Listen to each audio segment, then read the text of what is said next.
이제 몇 시간 후면은 제게 붙었던 목사라는 그 칭호가 떨어지게 되는데요. 그런데 다행히도 여러분들께서 저를 원로 목사로 추대해 주셔서 계속해서 목사라는 칭호를 쓸 수 있게 돼서 굉장히 감사하게 생각합니다. 어디 가서 당신 누구요라고 자기 소개를 할 때 강남향림교회 원로 목사 이렇게 소개하면 되니까요.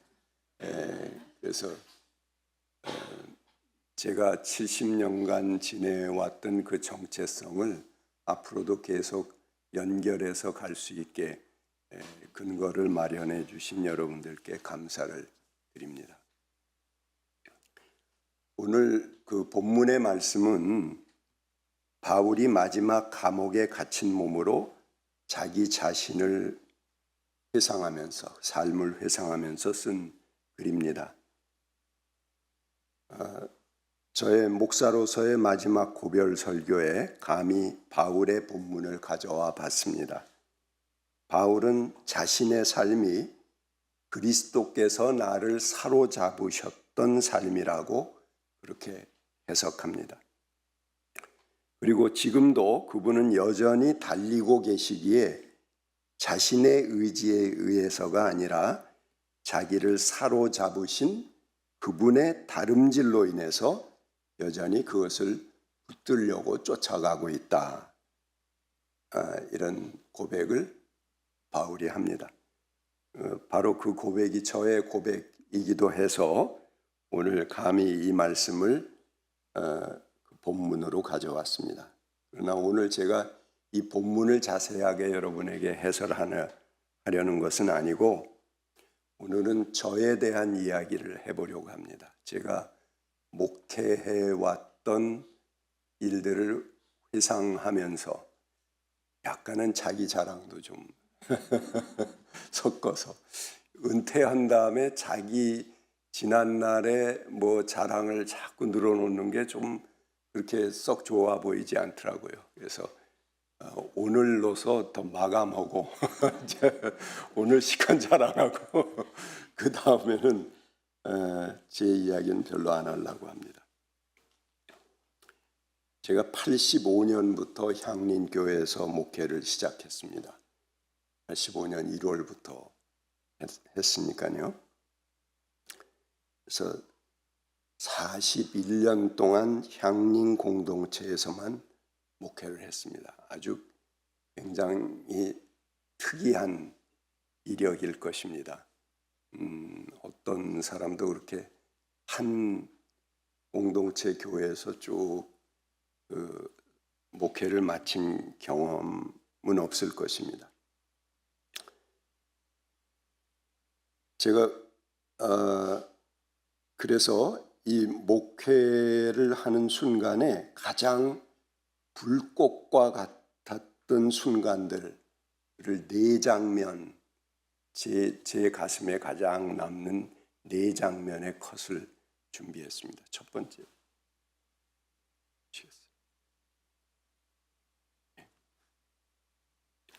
제가 향림교회에서 부목사로 있던 중에 어느 날 갑자기 담임 목사님이 사라졌어요. 어디 갔나 그러고 교인들이 놀래서 찾았더니 안기부가 집 앞에 기다리고 있다가 잡아갔어요. 통일운동 하신다고. 그래서 갑작스럽게 졸지에 대리당회장이 됐습니다. 제 나이 34살 때입니다. 목사 안수 받고 2년 있다가 바로 대리당회장이 됐고, 게다가 홍근수 목사의 석방대책위원장까지 제게 또 감투를 씌웠습니다. 34살짜리 뭘 믿고 그렇게 여러 가지 감투를 당회에서 줬는지는 모르겠습니다. 근데 그 이후에 향림교회 역사상 가장 불꽃과 같은 시간들이 이어졌습니다. 매주 온 교인들이 모여서 예배하고 그 다음에 시위 도구를 갖추고 밖에 나가서 뭐 조그만 어린아이부터 할아버지들까지 뭐 여성들 전부 해서 나가서 서울 시내 그 명동 한복판에 교회가 있으니까는 바로 나가면은 한복판 길이잖아요. 그 서울 시내를 활보하면서 거기서 국가보안법 폐지, 홍근수 목사 석방을 외치면서 시위를 했습니다. 몇 달을 했어요. 왜 홍 목사님 재판에서 결정되고 그 마무리되기까지 그렇게 했습니다. 이건 그 향림교회가 굉장히 진보적인 교회지만 가장 투쟁적이고 가장 온 교인이 참여해서 나왔던 그 시기가 바로 그 불꽃 시기였습니다. 저는 교인들이 이제 매주 교회가 주최해서 처음에 한 달간은 그렇게 나가서 시위를 했어요. 그런데 계속 교회가 그렇게 주최할 수는 없잖아요. 그러니까는 그 다음에 노회 찾아가서 당신들이 이 집회를 시위를 좀 주도해서 주관으로 하자 이렇게 얘기했어요. 우리가 사람이 일요일 날 갑자기 어디서 나오냐. 걱정 말아라.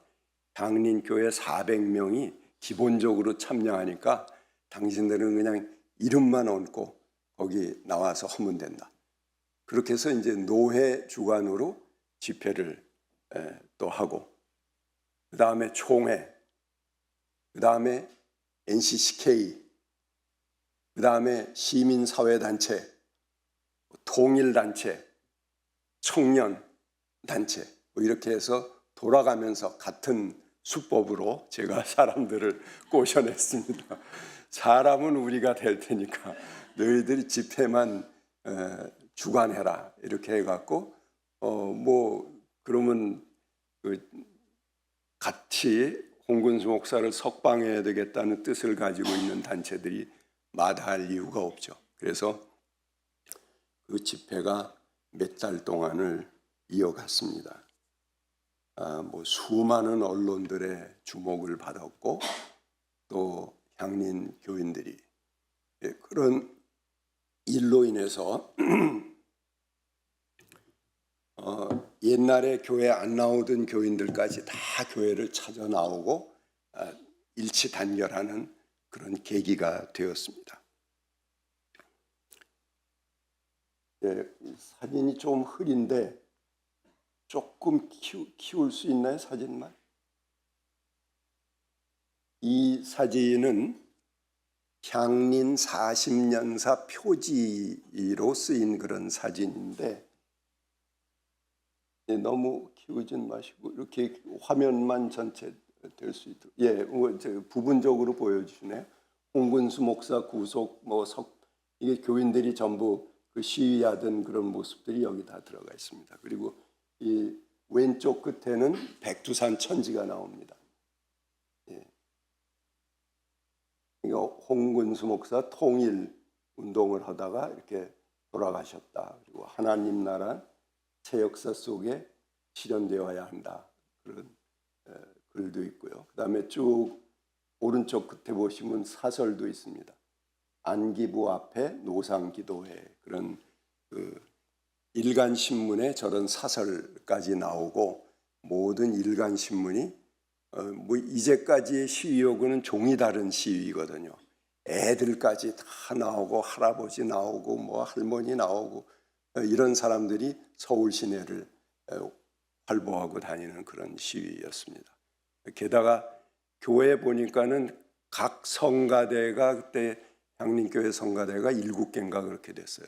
한때는 출석 교인이 한 700~800명 됐으니까 굉장히 많은 성가대가 있었는데 성가대마다 다 가운이 있잖아요. 그 가운의 색깔 다 다른 걸 다 꺼내갖고 교인들에게 전부 입혔습니다. 그래서 빨간 군대, 노란 군대, 파란 군대 쭉 해서 그 가운을 입고 그리고 행진을 했습니다. 그런 시간들로 이어졌고 내려보세요. 거기 그 교회 당이 나옵니다. 옛날 그 을지로 교회당이 나오고 그 조금 줄여보세요. 예, 좋습니다. 여기에 이제 그 사람 인물이 7명 나옵니다. 저 밖에 제일 첫 번째 오른쪽 끝에 계신 분은 일대 담임 목사인 김오식 목사입니다. 맨 아래 이쪽에 계신 분은 이제 감옥에 갇혀 있는 2대 담임 목사인 홍근수 목사입니다. 그 다음에 가운데 네 분은 향린교회 창립자 네 분입니다. 맨 왼쪽에 안병무 선생님이시고, 그 다음에 있는 분이 홍창희 장로님, 서울대 병원장을 지내신 우리나라 소아학계의 아주 그 교과서 같은 그런 어린이십니다. 지금도 소아학회에서는 이 홍창희 장로님의 책으로 공부를 합니다. 그 다음 분은 장하구 장로님, 종로 서적을 만드신 분입니다. 그 다음 분은 이영환 장로님인데 역시 의사십니다. 이 네 분이 향린교회 창립자십니다. 자, 그럼 다 이제 그 역사적인 인물들이 이렇게 해석이 됐는데, 그 세 분은 교회 건물 밖에 나갔잖아요. 그분은 이제 김오식 목사를 따라서 두 분은 나갔습니다. 그래서 예담교회로 가서 그 이제 향린교회와 정체성을 달리하게 됐고요. 향린교회에 남아 있는 분이 네 분입니다. 저 끝에 있는 사람은 누굴까요? 삐쩍 마른 사람. 일을 이렇게 한꺼번에 저한테 시켜갖고 제가 매일 2-3시간 자면서 삐쩍 말랐습니다. 접니다. 저는 굉장히 영광스럽게 생각합니다. 향린교회 부목사들이 아마 그 40년 동안 뭐 700-800명 되는 때도 있었으니까 수백 명이 지나갔습니다. 근데 부목사 중에서는 딱 한 사람 여기에 역사의 인물로 이렇게 기록이 되어 남아 있습니다. 이 시간이 제가 30대 중반에 가졌던 가장 불꽃과 같은 시간들이었습니다. 그 다음 사진 한번 띄워보였어요. 그 다음에 제가 강남 향린교회 목회를 시작하면서 43살 때입니다. 한 10년 지났죠? 예. 이건 무슨 사진 같습니까? 예. 이 주소지 되찾기 대책위원회 입촌식, 그런데 화해마을 화재 사건이 난 다음에 이것을 정리하고 그 마을을 재건하고 입촌하는 입촌식 때의 사진입니다. 또 가운데 이제 잘생긴 사람이 김경호 목사입니다. 그리고 벌개 그림이 있고 여기 앞에 안 나오는데 이 앞에 이제 그 실암 우리 강남 향린교회 풍물패가 있습니다. 1999년도 초에 화해마을에 대형 사고가 났습니다. 이 비닐하우스촌이죠. 근데 이 화재, 비닐하우스촌에 화재가 나면 어떻게 됩니까? 불타는 속도가 아주 번개 같습니다. 비닐이니까 훅 그냥 말려서 타버리고 겨울 한밤중에 1월 달입니다. 117가구가 전소되었습니다. 400명이 밤에 자다가 이불 뒤집어 쓰고 나온 거예요. 옷도 못 챙겨 입고. 그냥 온천지가 불바다니까 살아야죠. 그래서 그 소식을 두고 새벽에 달려가 보니까는 사람들이 추위 속에서 이불 뒤집어 쓰고 오돌오돌 떨고 있는 겁니다. 이 사람은 어떻게 먹일 것이며 뭘 입을 것이며 어디서 잘 것이며 굉장한 숙제였습니다. 그래서 제가 발벗고 송파구에 있는 큰 교회들을 찾아가기 시작을 했습니다. 찾아가서 지금 사람들이 이렇게 됐다. 교회에서 내줄 수 있는 거 있으면 좀 내달라. 교회들이 많이 협조를 했어요. 어느 교회는 난로를 내주고 어느 교회는 텐트 천막을 내주고 어떤 교회는 뭐 현금을 주기도 하고 뭐 쌀을 주기도 하고 등등 이런 것들을 교회들에서 얻어서 그 사람들을 먹이기 시작했습니다. 제가 제 개인적인 일로는 누구에게 10원짜리 한 장 꽂아달라는 얘기를 못하는 사람입니다. 그래서 저희 형님들도 다 잘 살고 잘 계신데 우리가 많이 어려울 때도 형님들에게 뭘 빌려달라고는 뭐 안 했습니다. 오히려 제가 형님들을 빌려드렸습니다. 어느 때는 때거리가 없어서 이렇게 보리 후루룩 삶은 거를 보리만 내서 먹고 지낸 적도 있습니다. 그래도 남에게 손 벌리는 일은 하지 않았습니다. 더군다나 뭐 교인들에게 그런 내색을 하겠어요. 그랬는데 이때는 달랐습니다. 이거는 손을 벌릴 때다 이렇게 생각을 해서 제가 아는 모든 데를 찾아갔습니다. 뭐 구세군 자선냄비 얼른 생각이 나. 자선냄비 찾아가고 도와달라. 구세군에서 굉장히 많은 쌀들을 보내주고 그랬습니다. 뭐 NCC 가난한 NCC도 찾아가서 긴급 자금 있으면 좀 내놓으라고 그렇게 하고 그랬더니 거기 돈 줄 건 없대요. 그러면 우리가 쳐들어갈 테니까는 그 회관이나 내달라 이렇게 하고 400명이 그 NCC 회관을 쳐들어갔습니다. 그래서 그 복도에 잘 데가 없잖아요. 그 복도 뭐 이렇게 해서 그 5층 6층 건물에 1층부터 5층까지 뭐 각종 복도 구석구석 전부 매트를 깔고 400명이 거기서 누워서 노숙하고 거기서 숙식을 하는 이제 그런 거처로 삼았습니다. 뭐 공동 모금회도 찾아가고 기업도 찾아가고 그래서 이 사람들을 3개월간 먹여 살렸습니다. 400명. 그리고 공동 모금회에서 5천만 원의 복구비를 얻어서 그것으로 비닐하우스를 다시 복원했습니다. 그리고 NCC에 묵고 있을 때 이분들의 매일 집회를 기자회견을 갖고 집회를 했습니다. 그런데 보통 이제 판에 박힌 그런 성명서를 발표하고 기자회견을 하는 게 아니고 이 사람들의 삶이 기가 막혀요. 우리는 이렇게 살아요. 여러분 주변에 이런 사람들이 있어요. 라는 그런 내용의 글을 매일 기자회견할 때마다 한 케이스씩 발표를 했습니다. 주민등록을 안 줘요.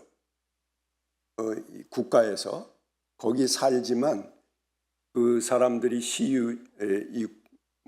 시유지고 또 자기 땅이 아닌데 불법으로 사는 거기 때문에 주민등록을 해줄 수 없다 거기다 그런 거예요. 그러니까는 친척 집에 주민등록을 해놓습니다. 그러면은 아이가 학교 배정을 받는데 송파에 사는 애가 화곡동으로 배정을 받아. 하루 종일 서너 번 버스를 타고 거기를 갔다 오는 거예요. 제대로 갔다 오겠어요? 각종 무슨 고지서, 뭐 예비군 소집서, 뭐 이런 게 전부 화곡동에 또 뭐 어디 이천에 뭐 동두천에 뭐 이렇게 있는 친척 집들로 배달이 됩니다. 그러니까는 맨날 그걸 늦을 수밖에 없죠. 간접적으로 몇 번 해서 그걸 받으니까. 그러니까 항상 연체료 내고 지내야 됩니다. 수도가 없어요. 이 사람들이 물을 먹기 위해서 아침부터 그 진위를 알 수 없는 약수터에 가서 줄 서갖고 물을 받아서 먹습니다. 그리고 그 물을 또 걸러서 그걸 빨랫물로 쓰고 뭐하고, 그 물이 귀합니다. 수도가 없으니까. 이런 삶을 매일 우린 이렇게 살아요. 그러고 이제 발표를 한 겁니다. 그랬더니 기자회견이라고 기자들이 와서 보니까는 기가 막히거든요. 근데 요게 딱 때가 맞았습니다. 이 설날 때가 되면은 각 매스컴에서 가난한 이웃들, 우리 주변의 이웃들을 찾아나는 특집들을 하잖아요. 설날 때가 되니까는 세계 TV사가 다 달려들어갖고 9시 뉴스에 그게 다 나왔어요. 그리고 일간신문에서 전부 이 기사를 탑으로 빼갖고 하고, 뭐 그들의 사진, 뭐 지금 어디 와서 어떻게 살고 있고 이 사람들의 삶이 어떻고 이런 것들을 기사로 내보내기 시작했습니다. 이 언론은요, 하나가 뭐가 물려지면은 때로 달래듭니다. 그러니까 막 그냥 뭐 지역 단체들 무슨 조그만 회보 무슨 뭐 광주시 무슨 뭐 동두천시 뭐 이런 모든 회보들이 다 달래들고, 기업의 무슨 쌍용지 뭐 무슨 이렇게 내는 회보 기자들까지 다 달라들어서 그거를 보도하기 시작했습니다. 그렇게 되니까는 느닷없이 카톨릭에서 김수환 추기경이 거기 와서 미사하시겠대요. 그러니까 그것도 확 그냥 보도가 되죠. 여러분 김수환 추기경 회고록 보시면 첫 장에 김수환 추기경이 이 빈민초원을 찾아서 이렇게 방문하는 그런 장면이 나옵니다. 그 뒤에 이렇게 보시면 제 사진이 크게 나와 있습니다. 사실은 카톨릭이 한 건 아무것도 없어요. 그냥 그 일을 한 것에 이제 나중에 이게 막 그냥 주변에 이목을 끄니까 내가 저 가서 미사 집전하겠다. 그러고 카톨릭이 온 겁니다. 그렇게 해갖고 온갖 주목을 받으니까 서울시에서 달려오고 송파구청에서 달려오고 무슨 기업에서도 달려오고 뭐 난립니다. 한전에서 달려오고. 그래서 그렇게 그 수도 놓는 게 20년 30년의 수건이었는데 수도를 쫙 놔줍니다. 맨 땅에, 아직 집도 짓지 않았는데 맨 땅에 수도꼭지를 딱 이렇게 PVC 파이프 해갖고 각 집마다 집 있는 자리에 이렇게 PVC 파이프를 올려서 수도꼭지를 묶어 놨습니다. 사람들이 신이 나갖고 지집 탄 거는 생각도 안 하고 수도꼭지를 탁 치면 달달달달 하잖아요. PVC 파이프. 목사님, 수도가 들어왔어요. 수도가. 우리 집에 수도가 있어요. 뭐 이러고 그냥 자랑을 합니다. 그래서 그 화해마을뿐만 아니고 송파구에 있는 6개의 비닐하우스에 전부 수도가 놓여지게 됩니다. 그리고 전기 막 자기들 사설가설해서 그냥 여기서 따고 저기서 까고 거기서 맨날 불이 나는 거예요. 근데 한전에서 와서 쫙 정리해서 두꺼비 집 놔주고 전봇대 세워주고 그리고 거기서 전기 다 뽑아서 해줍니다. 언론의 힘이 그렇게 큰 거예요. 그러더니 그 맨날 거기 마을에 들어갈 때 비 오면은 그 매립지기 때문에 무릎팍까지 빠집니다.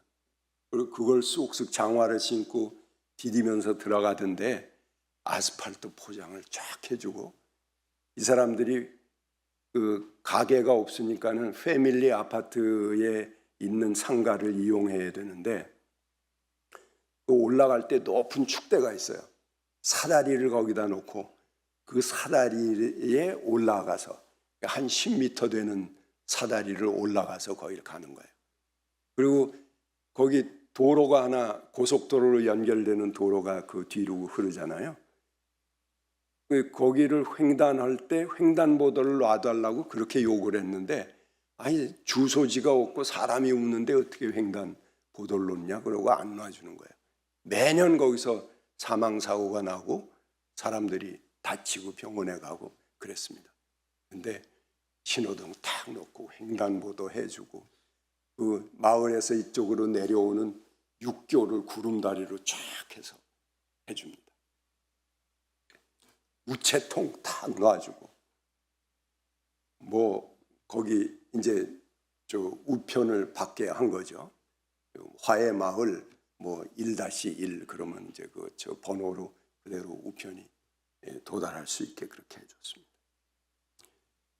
아마 빈민 투쟁사의 가장 화려한 전과를 남긴 그런 투쟁이었습니다. 그리고 그 당시에 우리 교회에 참석하는 그 비닐하우스촌 주민 둘을 대상으로 행정소송을 했습니다. 원래 주민등록법에는 그 거주지에서 25일 이상 거주하면 주민등록을 주게 돼 있어요. 지 땅이 아니라고 안 주는 거예요. 근데 그러면 전세 사는 사람 지 땅 아닌데 주민등록 안 주나요? 주거든요. 그래서 이거는 불법이다. 주민등록법에 25일 이상 거주하면 주게 돼 있는데 너희들이 임의로 안 주는 거다. 그래서 송파 이 문정동 사무소를 해갖고 그걸 재판을 걸었습니다. 승소했습니다. 1심에서 이기고 2심에서 이겼습니다.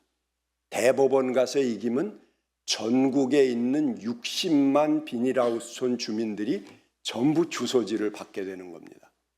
그러니까는 행안부에서 저 압력이 왔어요. 송파구 그거 상소하지 말아라. 그냥 네가 패소하고 송파 구내에 있는 사람들만 주소를 줘. 이렇게 된 거예요. 그래서 송파 구내에 있는 비닐하우스촌만 주소지를 전부 받게 됐습니다.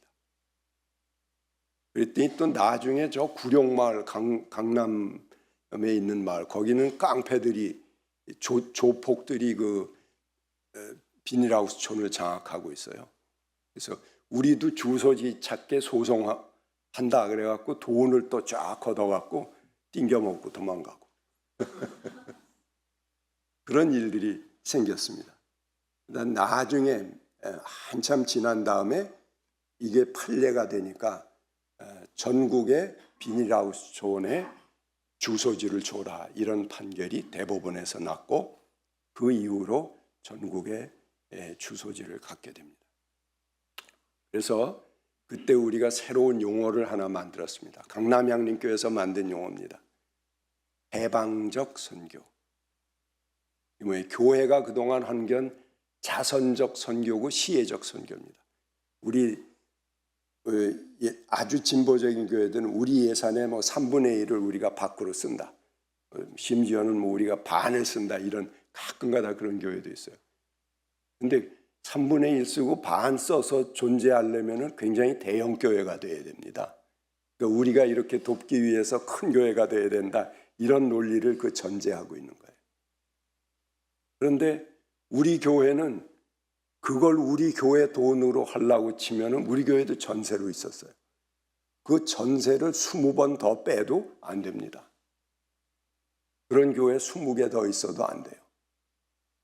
그러나 우리 가진 것으로 돕는 선교, 이런 건 자선적 선교고 시혜적 선교지만 그 안에 들어가서 제도가 잘못됐고 법이 잘못됐으면 우리가 그 사람들과 함께 그것을 쟁취해내는 것입니다. 그리고 돈 있는 건 사실은 정부가 있고 지자체가 있고 각 기업이 있잖아요. 돈 있는 사람들이 제대로 돈 쓸 곳에 돈을 쓰게 만드는 선교를 해야지 우리가 우리 주머니 없는 주머니 내서 하는 선교는 그건 아니다. 그래서 해방적 선교라는 용어를 만들어냈습니다. 선교학 사전에도 없어요. 강남 향림교회가 우리의 경험을 통해서 만들어낸 용어입니다. 해방적 선교. 기억하세요, 여러분. 자, 그 다음 사진 한번 볼까요?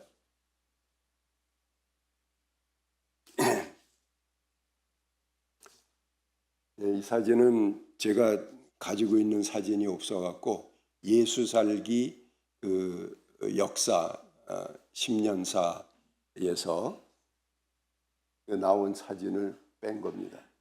이 가운데 뒤통수만 있는 사람이 뒤통수가 유난히 잘생겼죠. 접니다. 이게 뭐냐 하면은 그 광우병 쇠고기 반대 투쟁을 할 때 촛불 그 집회가 생기지 않았습니까? 청계광장에서 막 하고 명박산성하고 뭐 온 국민들이 전부 거기에 같이 참여했습니다. 100만 모이는 집회가 몇 번이 됐고, 그런데 이명박 정부에서 이제 한여름이 되니까 사람들이 이제 조금 주춤할 때 전경들을 풀어서 그 촛불을 봉쇄합니다. 그래갖고 하룻밤에 2,000명씩 그 구속자가 생기고 뭐 그러던 때입니다. 저도 그때 잡혀갔습니다. 우리 기독교 목사들이 한 20명 한꺼번에 잡혀갔어요. 그래서 그걸로 재판을 해서 벌금형을 받고 내가 잘못한 게 없는데 왜 벌금 내냐 그러고 감옥에 가서 노역 생활을 했습니다. 그래서 저 감옥 체험을 했죠. 아주 돈 주고도 못하는 체험인데 가서 한 열흘 살고 나왔습니다.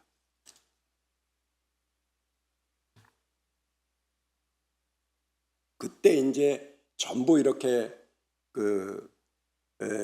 봉쇄를 하고 촛불이 이렇게 잦아드는 그때에 종교인들이 나섰습니다. 촛불 되살려야 된다. 그래서 카톨릭이 나와서 이제 사제단이 시청 앞에서 미사를 드리고, 그 다음에 개신교가 예배를 드리고, 그 다음에 불교, 원불교, 천도교 이렇게 해서 이 종교인들의 밤이 종교인들이 그 집회 열기를 이어가던 그런 때입니다. 근데 그때 이제 뭐 계속할 수는 없잖아요. 쭉 잦아들고 그러니까는 시청 앞에 그 종교인들하고 시민단체들이 텐트를 쳐놓은 그 시청을 차벽으로 봉쇄를 했습니다. 근데 차와 차 간격을 어떻게 그렇게 기술적으로 딱 붙이는지 사람 들어갈 틈이 없게 차벽으로 뺑 둘러 싸버렸어요. 이제 그 밑에 그 차벽 안에 들어와 있는 사람들이 이거 아직 차벽 치기 전인 것 같은데 이 텐트들을 전부 철거합니다. 다 철거하는데 우리 천막만 남아 있었어요. 예수 살기 천막이죠. 촛불교회 천막인데 맨 마지막 철거하는 그 때입니다. 그래서 철거 안 된다 그러고 나가서 이제 제가 그 텐트 철거를 못하게 지금 싸우고 있는 과정입니다. 주변에 전경들도 있고, 아니, 전경이 아니고 이거는 그 무슨 용역 같은 사람들이 나와서 이제 이걸 철거를 합니다. 검은 옷 입고 이 사람들이 이제 철거 용역들이에요. 그 다음에 시민들이 또 와서 말리기도 하고 뭐 그런 아수라장 속에서 찍은 사진입니다. 이게 제가 52세 때입니다. 그런데 이때의 그 마지막 싸움을 지켜본 사람들이 지금도 무슨 집회 오면은 나와서 만납니다. 그리고 그 사람들이 아주 깍듯이 인사를 합니다. 이 목사님이 진짜 목사님이라고. 거기 있는 사람들 다 철거하고 갔을 때 이 목사님 남아서 이걸 지켰다고. 그리고 지금도 뭐 90도로 이렇게 굽혀서 그 인사를 하고 그 존경하는 마음을 표시하고 그러는 걸 보았습니다. 이렇게 하다가 이것이 이제 나중에 촛불교회로 이어지게 됐습니다.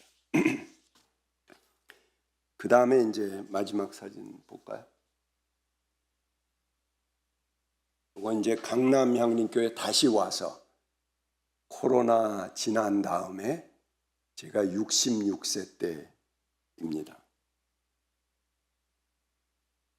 그 생명과 평화의 눈으로 읽는 성서 시리즈 창세기부터 요한계시록까지의 전권을 출간한 다음에 출판 기념회를 하는 그런 장면입니다. 이 출판 기념회가 이제 2022년이니까 제가 66대입니다. 이때 보도는 이제 그때의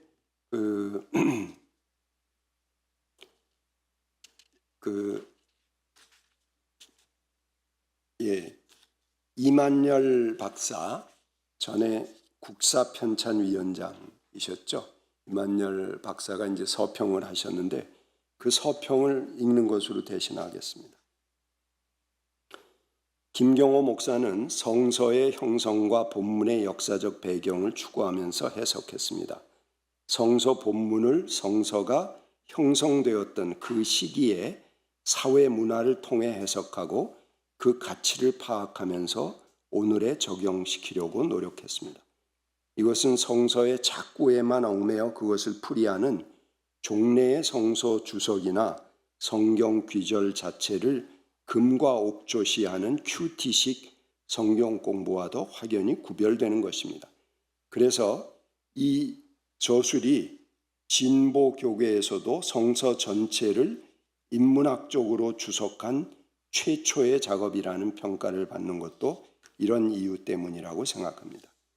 생명과 평화의 눈으로 읽는 성서 9권은 번역신학, 수입신학으로 점철된 한국 신학계에 새로운 가능성을 제시한다는 점에서 축하합니다. 저는 고려신학교 교장이었던 박윤선 목사님이 1960년 전후에 쓰신 성경 66권에 대한 주석을 이용하면서 젊은 시절을 보냈습니다. 내가 소속한 교단 신학교의 교장이기도 했던 박윤선은 성경 원어를 이해하고 한문과 일본어, 영어, 독어, 화란어를 인용해 가면서 성경 66권에 대한 주석을 완성한 분입니다. 그 뒤 한국 교회에서는 총회 차원에서 혹은 학자들이 자기 전공에 맞춰서 단편적인 주석서를 펴내는 경우는 있었습니다만, 자기 전공 분야에 난 뭐 고린도서, 나는 뭐 요한복음 뭐 이런 식으로 학자들이 이제 하나씩 낸 거를 묶어서 주석으로 낸 것들은 있었다 하는 얘기입니다.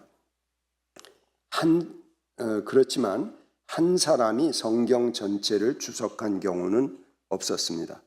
최근에 와서 서양의 주석서 번역이 홍수처럼 범람하여 한국 교회는 번역신학, 수입신학으로 도배질하고 있습니다.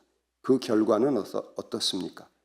한국 기독교가 한국 교회의 독자적인 영성의 문제는 물론이고 한국 사회의 문제를 해결하는 데에도 전혀 기여하지 못하고 있는 실정입니다. 자기 문제를 두고 성서와 치열하게 대결하지 않았기 때문이겠죠. 그런데 김경호 목사의 생명평화의 눈으로 읽는 성서는 성서를 통해 우리의 상황을 직시하도록 하고 고민하면서 그 해결점을 유도하고 있습니다. 이 점은 이 저술이 가장 축하받아야 할 점이 아닐까 생각합니다. 저의 불꽃과 같은 시간들, 이 모든 순간에서 제가 가진 제1의 원칙, 목회의 원칙은 사랑이었습니다.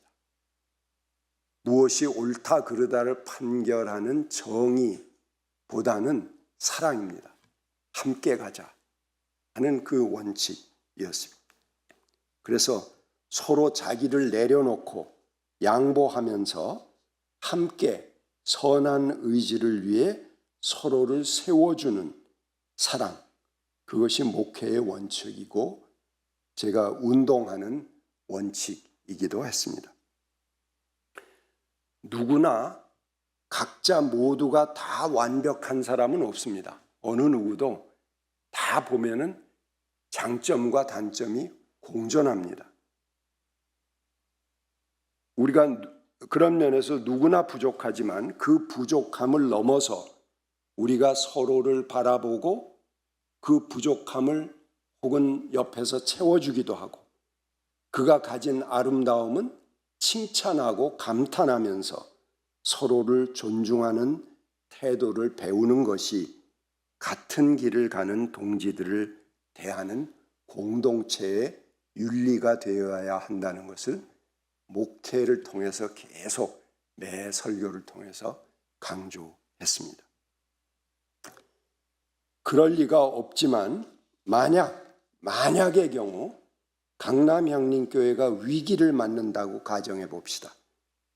여러분들은 어떤 태도를 갖겠습니까? 제가 여러분에게 묻습니다.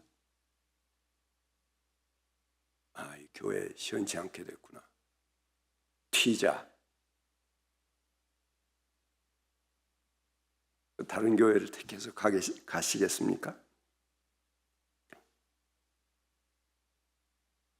교회의 주인이 되어야지 교회의 구경꾼이 되어서는 안 됩니다. 여러분들은 이 교회의 주인들입니다. 주인된 책임은 하지 않은 채 말만 앞세워서 비판만 한다면 하나님께서 여러분에게 참 잘했다. 너는 참 다양한 비판을 늘어놓을 수 있는 많은 경험과 높은 지식을 가졌구나. 그러고 여러분들을 칭찬하시겠습니까? 오늘 새로운 목사 강선구 목사의 임직은 강선구 목사만 임직하는 게 아닙니다. 여러분 모두가 이제 새로운 각오로 새로운 강남향림교회 제2의 지도력을 앞세우고 나가는 강남향림교회의 주인으로 임직되는 예식입니다. 여러분 모두의 임직식입니다. 여러분 모두에게 하나님께서 기름 부어서 세우시는 바로 그 시간이 지금 몇 시간 앞으로 다가오고 있습니다. 각오들 하시기 바랍니다. 절대 손 뺄 수 없어요. 주인입니다, 여러분이. 누구는 교회를 몇씩 세우기도 하는데 너는 남이 세워놓은 교회 지키지도 못하고 도망갔냐? 하나님이 여러분들에게 그렇게 얘기하실 겁니다. 주인이 되십시오. 책임감을 가지십시오. 내가 이 교회를 세워간다는 주인의 마음으로 여기에 뼈를 묻으십시오. 여러분들이 에게 제가 간곡히 부탁드리는 하나의 부탁입니다. 다른 부탁 안 드리겠습니다. 여러분에게 이 하나의 부탁을 남기고 드립니다. 지도력이 획기적으로 젊어졌습니다. 한 세대가 확 낮춰졌습니다. 강 목사님은 아마 자신의 장점을 잘 발휘해서 목회하실 것입니다. 이 늙은 할아버지가 목회하니까 젊은이들이 오질 않아요. 나하고 만나려고 그러지도 않고 어울리려고도 안 그래. 이제 강 목사님이 온 다음부터는 젊은이들이 막 꼬일 겁니다. 청년들을 위한 목회를 열심히 할 겁니다. 그럼 장년들이 왜 우리는 안 돌보고 뭐 청년들만 관심 갖고 그러실 겁니까? 야, 우리 교회에 이제 청년들이 나타나기 시작했어. 축하해 줘야죠. 여러분들이 열심히 지원해 줘야죠. 그래서 청년 하나가 오면은 막 박수치고 여러분들이 환호해 줘야죠. 아, 저놈은 예의가 없어. 인사를 안 해. 뭐 그러고 불러다가 교육하고 교훈하시렵니까? 그게 바로 꼰대입니다. 새로운 사람이 나타나면 그 시대는 그 시대의 윤리가 있어요. 그걸 배우고 존중하고 인정해주고 걔네들이 어떤 체계를 가졌는가를 배우려고 해야 됩니다. 저놈은 인사를 안 해. 그렇게 하면 너 가. 그런 얘기나 마찬가지입니다. 절대적으로 지지하고 그들을 편안하게 맞이해 주시고 그들이 정말 주인된 놀이터로 이 교회에서 뛰어놀 수 있도록 그렇게 퍽퍽 지원해 주시기 바랍니다. 가끔가다 여행도 시키고 우리 강남향림교회 초기에 장로님 한 분이 참 아까운 장로님인데 청년들 뽑아서 저 해외에 성지 순례도 시키고 뭐 그런 걸 이렇게 돌아가면서 뒤에서 암암리에 그런 역할을 하신 장로님 계세요. 오대규 장로님. 굉장히 훌륭한 분인데 더러 장로님들이 시기해갖고 내보냈어요. 참 안타까운 일입니다. 너무 심각하지 마시기 바랍니다. 먼저 내가 기쁘고 내 안에 기쁨을 찾아야 남에게도 기쁨을 선사할 수 있는 것입니다. 남에게 피해를 주지만 않는다면 매 순간 자신을 즐겁게 만들 줄 아는 것이 아름다움이고 선합니다. 여러분 자체가 즐거워지세요. 여러분 자체가 기쁨을 찾으십시오. 그것이 하나님 보시기에 기뻐하시는 삶입니다. 우리가 속한 사회, 우리가 속한 교회, 이것을 서로가 기쁨을 나누어주는 공동체로 만들어가는 것이 우리가 가진 선교이며 사명입니다. 이것이 원칙입니다.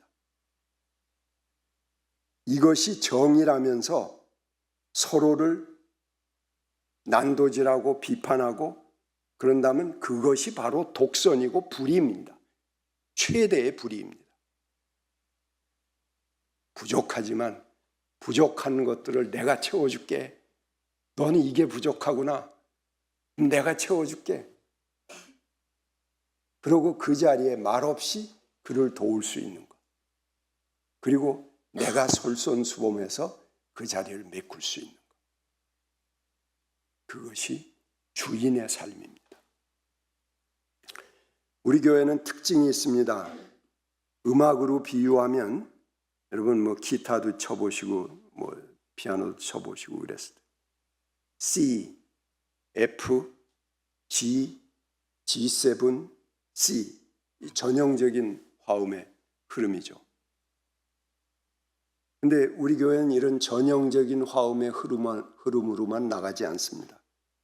때로는 마이너 화음도 집어넣고 마이너 샵 화음도 집어넣고 식스 화음도 집어넣고 막 불협 화음도 집어넣고 그렇지만 그 안에 어떤 질서가 있습니다. 그 질서를 따라가다 보면 아주 이 전형적인 흐름이 자아내지 못하는 어떤 묘한 긴장감과 그 기쁨 아름다운 음들의 배합, 이런 것들을 또한 만들어 나가는 규칙이 있는 것입니다.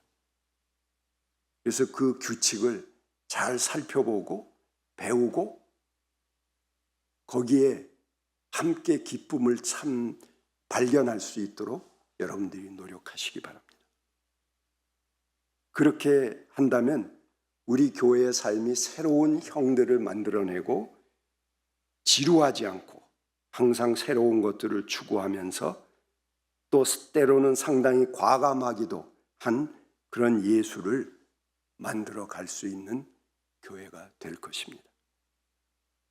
우리 교회는 한 분 한 분이 다 뛰어난 분들입니다. 누가 뭐라고 해도 자기가 할 것은 하는 분들입니다. 비판의식에서는 둘째가라면 서러운 분들이기도 합니다.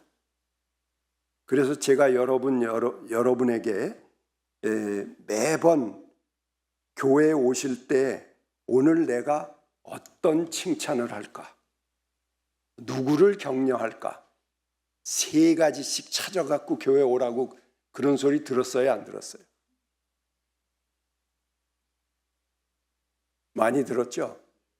당회에서는 한 달에 한 번씩 얘기를 합니다. 우리 당회원들이 또 굉장히 또 고수시거든요.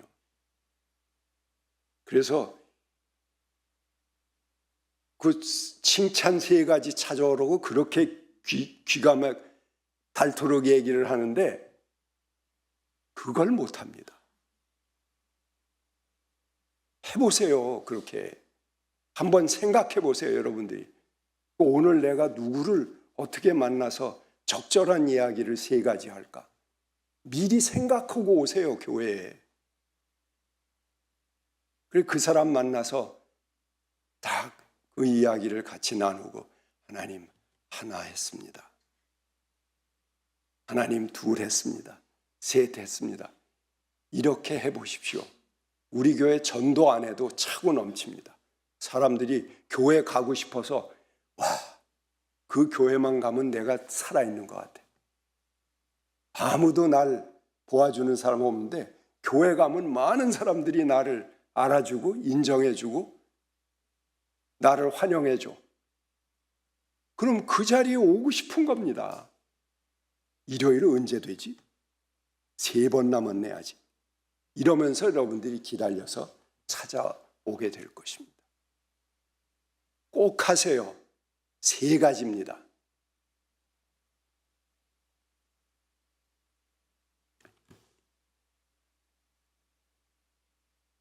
네, 거기까지 하겠습니다.